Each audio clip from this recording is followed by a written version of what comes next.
For 100 years now, the name of Senghenydd has resonated in the memory of Wales. One word, one unforgettable story. At 8:10 on a Tuesday morning, the 14th of October 1913, an explosion ripped through the workings of the Univesal Colliery 2,000 feet below this spot. It killed 439 men and boys, the worst mining disaster in British history.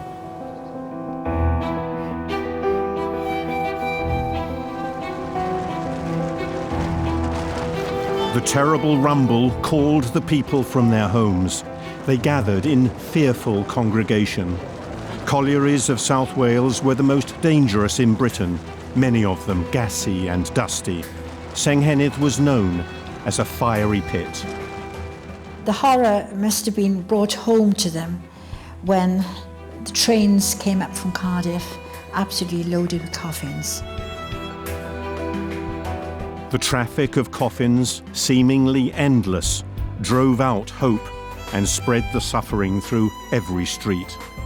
More than 200 women were widowed, and in one street alone, 45 men died. The young children haven't even seen a coal fire today, but they have to know that the price of coal was really too much. A skilled photographer was working nearby. He hurried to Senghenydd and took pictures of remarkable clarity and drama. And the years have not softened their impact. They remain a timeless and moving record of grief and loss.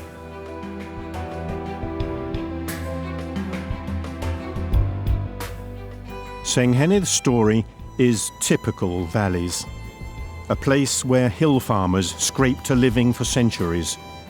And then a town mushroomed after the Univesal Colliery opened in 1896. Hundreds of men, most of them from Senghenydd and neighbouring Abertrydur, came to work in the pit.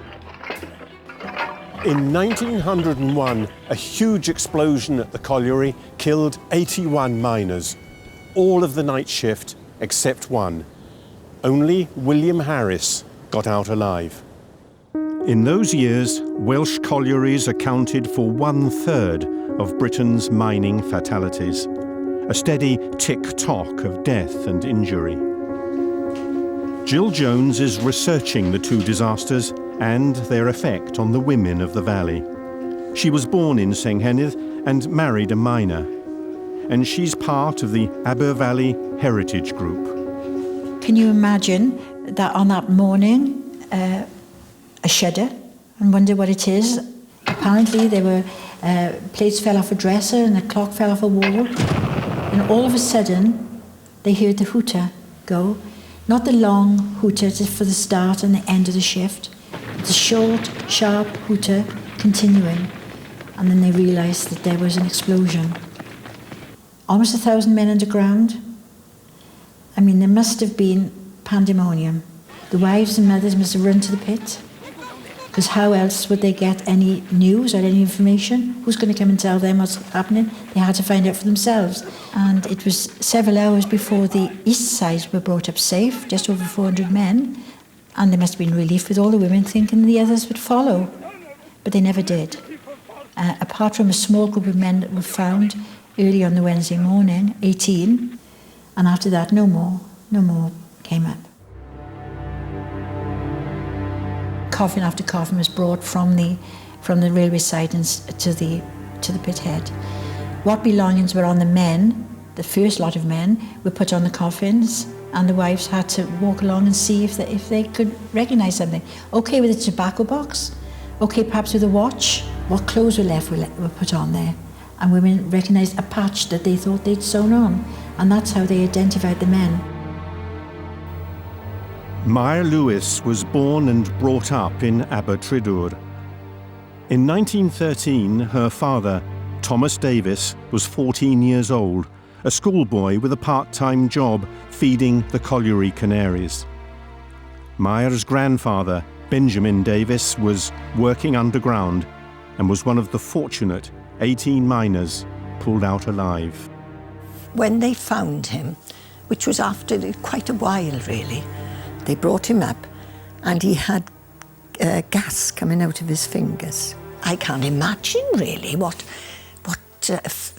with gas coming out of fingers. What did that mean? Was it coming out of cuts? No, just coming out from out through the skin. I mean, it seemed. I couldn't comprehend that at all. So they decided to take him up to London too, and they took him up immediately, more or less within days, to see the doctors up in London.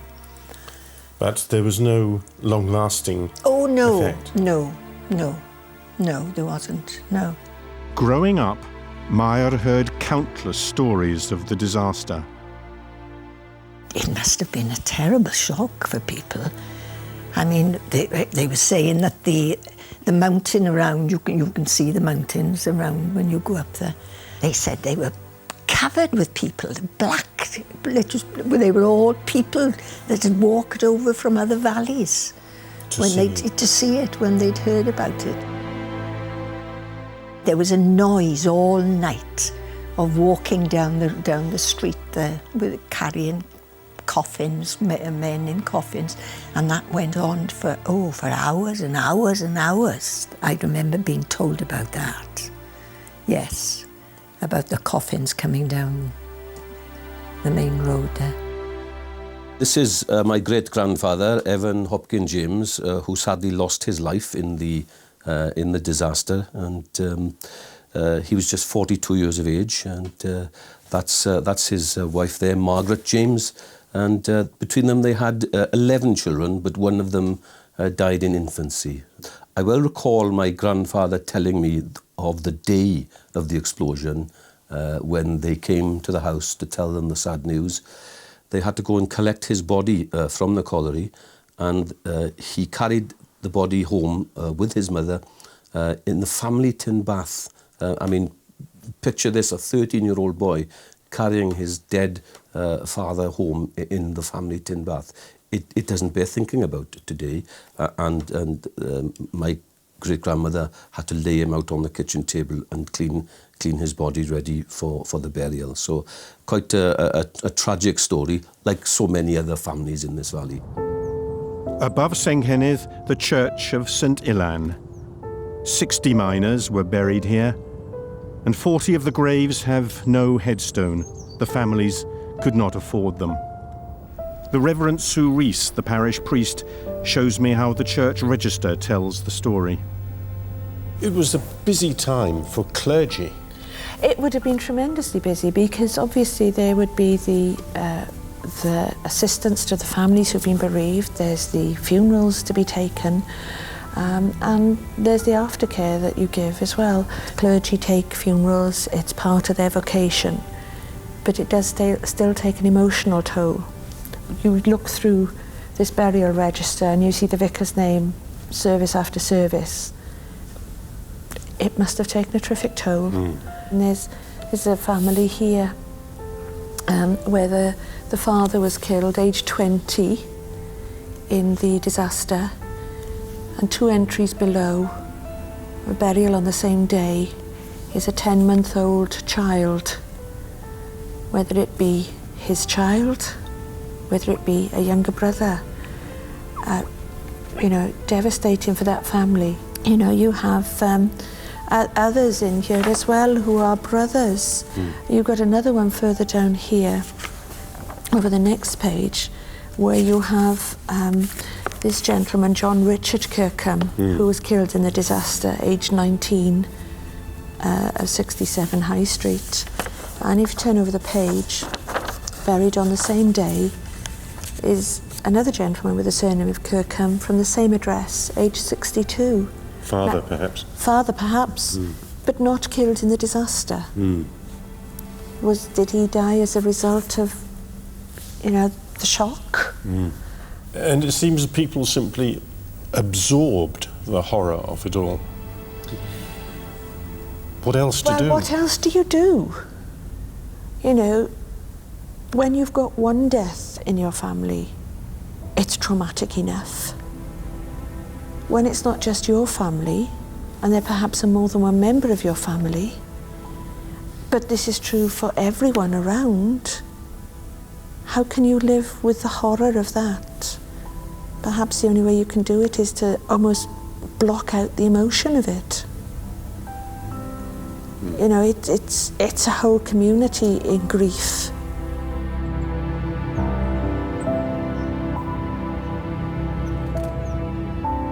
In the wake of the disaster, there were 205 widows and 542 children, fatherless and bewildered.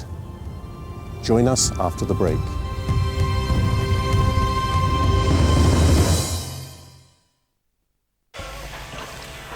Shame you're not getting to sing, eh, Pad? Paddy! Go on then, tell me who's on. Denise Lewis, Alexander Armstrong, Cheryl Ferguson, Natalie Anderson, Matt Johnson. Oh, and Bobby Davro. Davro? Why didn't you say so? Come on, it's showtime. Paddy McGuinness and Alicia Dixon host Your Face Sounds Familiar, Saturday at 7:30 on ITV. New message. Listen, early start tomorrow, mate. Don't be late again. End of messages. Come on, boys. Just hold it and just get out to the wind. Here we go.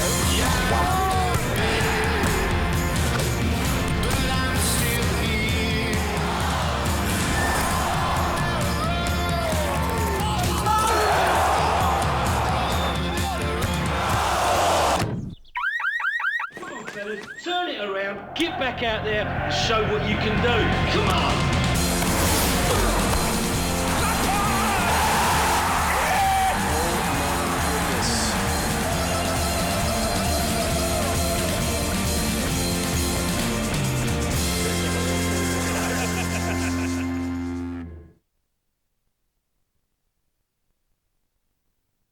Hi Julia, we're so happy to finally fill that missing part in our lives and get to know the sister that we were always told about. Mum never went a day without thinking about you. Dear David and Paul, what an unbelievable surprise when I got the email stating that you were looking for me. I last saw you as 2 boys and now you're both grown men. To see you both again would be like a dream come true for me. Till we meet, Dad. Long Lost Family, Monday at 9 on ITV.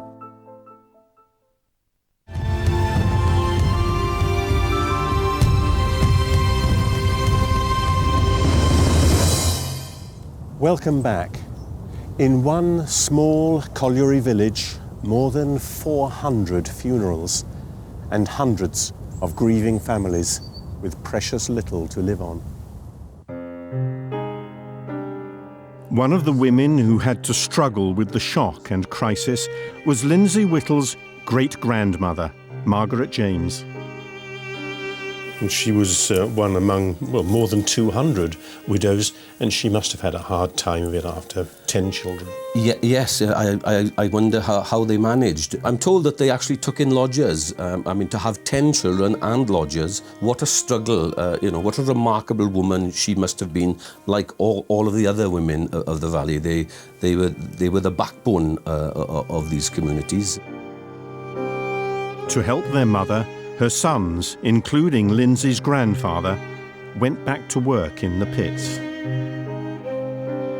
I don't think she ever got over losing her husband. She didn't remarry at all, but so many women must have struggled to earn a living because they were so used to the man coming home with the wages. A fund was set up to support the devastated community and the hundreds of bereaved women and children. It took weeks to retrieve the bodies, and some of the victims were never found. And there's this among your souvenirs. Yes, I seem to have acquired a serviette, which I understand came from the Lord Mayor of Cardiff's dinner that he held to raise money for the disaster fund. A payout from the fund was the only financial help widows could expect. It wasn't much money, but it was half the man's wage. And if there were no children or a wife, the dependents had a one-off sum of £300. The trustees, there are about 40 trustees, starting off with Lord Merthyr, Lord this, Sir that, all the way down to a few commoners from Senghenydd, like the vicar. Any women? And the doctor. No women at all on the trustees. The rules were laid down, how it should be issued out, providing, and this is the worst part, the women remain chaste. And if they didn't remain chaste, then their benefits would be taken away from them. How dare they? How dare they, yes. How dare they? But different days. Different days, oh yes. Still days. makes you angry, I think. Yeah, oh yes, furious actually. The financial hardship was just one part of the very lonely struggle so many women endured. Families didn't actually come into this valley until about 1896. And they came in as single families. They didn't have the benefit of a wider support. So when the first accident happened, I mean, that must have been absolutely tremendous for them because they had nobody to turn to. It wasn't that much better at the second disaster in 1913.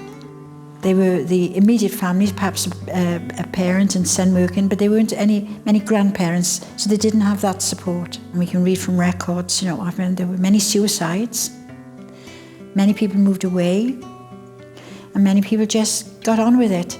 Did they talk to each other about it? Is that how they did it, or did they simply blot it out? I think it must have been blotted out. I could never have survived what they've gone through. I don't think any of us here could have, so they were a different type of women, weren't they? 6 months after the disaster, the mine owners faced charges here at the court in Caerphilly. No one knows exactly what caused the explosion. It seems that somehow gas came into contact with a naked flame in a lamp locker. In July 1914, the Caerphilly magistrates gave their judgment. Yes, the mine owners had breached regulations. The fines amounted to £24. There was outrage. Quite a derisory sum, really, for so many young men and boys' lives. I believe it worked out at 1 shilling and a penny farthing per life. Well, what price of life? Well, I tell you what, it's certainly not 1 shilling and a penny farthing. And I think if that was to happen today, there would actually be blood in the gutters, I think. By 1916, the pit was in full wartime production, and local men were fighting and dying on the front line, adding to the toll of death in one small place. The colliery finally closed in 1928. When you were growing up, when you were a small girl, you were aware there had been something big and awful. Yes, oh, absolutely. There were people around that were telling you about it, and oh gosh, yes. Used to talk about it in school. My grandfather was in 2 more disasters. One was in Mardi. He sounds indestructible. Well, he was a very, very strong man, very strong. I used to hear lots of stories from my grandfather. I played in the Senghenydd colliery area where the ruins still were. I mean, it's only recently the colliery has been cleared now, and I used to play in the washeries and get black and have a row off my mother at the time, but yeah, it was part of growing up here. My own great-grandfather was a member of the committee that helped to raise the funds following the 1901 explosion. And in fact, the committee still meets, and I'm a member of that committee some 112 years on, and I'm quite proud to follow his tradition. We actually raise funds to give money to help young students who are struggling financially at university. So there's something positive come out of it, I think. It has its roots right in that disaster. Firmly embedded in the disaster without a shadow of a doubt. The pit head buildings were demolished in 1963.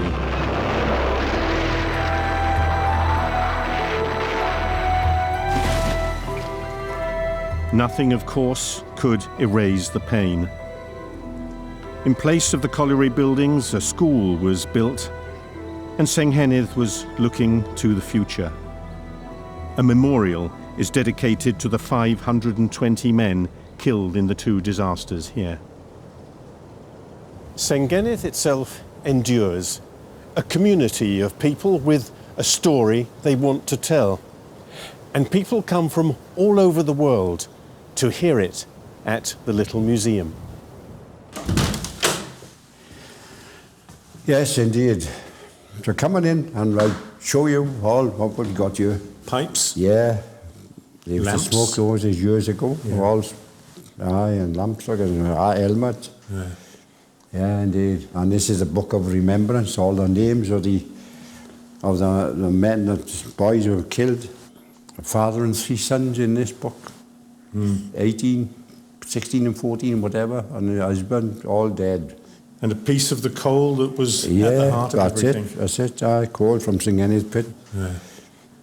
Yes, and this is the hooter that every colliery had, was blown at 6 o'clock, upper 6 in the morning, and 7 o'clock, just to tell the people that they were going down the pit and the time. But on October the 14th of this year, now 2013, they're going to blow that at 8:10 in the morning. That's the time that the explosion happened.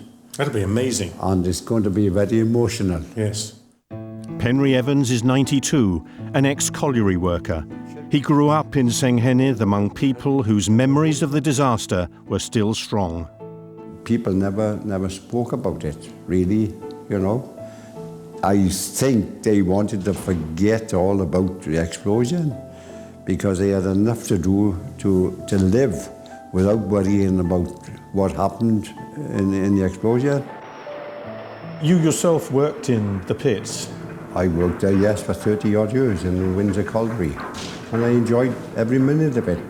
Did you have any concern about going into the pit because of what had happened? In Nothing at all. No. I worked on top, but the men went down, they never thought anything of it at all. They just went down and done their job, 8 hours or 7.5, whatever, down the pit. It was their job, their work.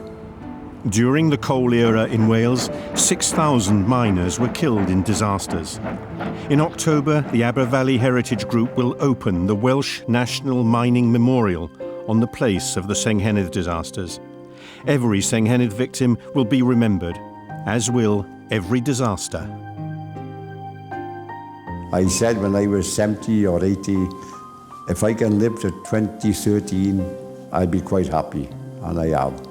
I'm hoping I can be here now in October when it's going to be a wonderful day, that day. And our memorial garden will be out of this world. They will never, ever be forgotten. And that's what it's all about. We must never forget. You know, coal and its economy is gone from us, but we mustn't forget all the sacrifices that they made.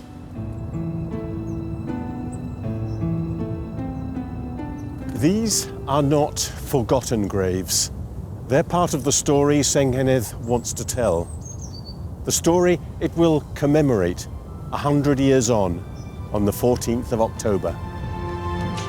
Next time, a light in the darkness.